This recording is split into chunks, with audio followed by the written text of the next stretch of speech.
நல்லா குடும்பம் நடத்திவிட்டு என் காலை வாரி விட்டுவிட்டு கேட்டால் அவங்க யாருனே தெரியாது என சொல்லி சீமான் பச்சை பொய் பேசுவதாக காணொலி ஒன்றில் பேசியுள்ள நடிகை விஜயலட்சுமி, திமுக வந்துருச்சு, நீ எதுவும் பேசாத, சென்னை பக்கமே வந்துடாத, நான் மாதம் மாதம் 50,000 ரூபாய் தந்து விடுகிறேன் என்று டீல் பேசியது யாரு என்று சீமானை நோக்கி வினா எழுப்பியுள்ளார். என்னது 14 வருஷமா நான் உங்களை அவமானப்படுத்திட்டு இருக்கிறேனா? என்னது நான் உங்களை அவமானப்படுத்திட்டு இருக்கேனா? சீமான் அவர்களே, நாங்கள் எதுக்கு உங்கள் ஆஃபீஸுக்கு வந்தோம் அப்படின்றதே உங்களுக்கு மறந்து போச்சா? எங்கள் அக்கா ஜெயபிரதாவோட குடும்பம் அந்த குழந்தைய தூக்கிட்டு போயிட்டாங்க அப்படின்ற அந்த பிரச்சனைக்கு தான் நான் உங்கள் வீட்டுக்கிட்ட வந்தோம்.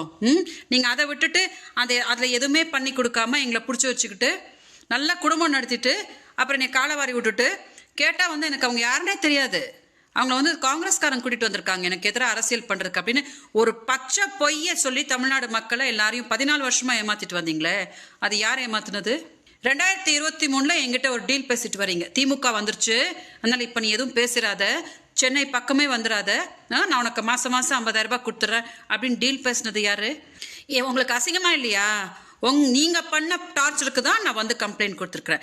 அதை விட்டுட்டு திமுக கூட்டிகிட்டு வந்தாங்க, வீரலட்சுமி கூட்டிகிட்டு வந்தா, இனி யாரோ கூட்டிகிட்டு வந்தா அப்படின்னு இந்த அபாண்டமாக பொய் சொல்லிங்கன்னு மக்களை ஏமாத்திட்டு இருக்கீங்க. அசிங்கமா இல்லை உங்களுக்கு?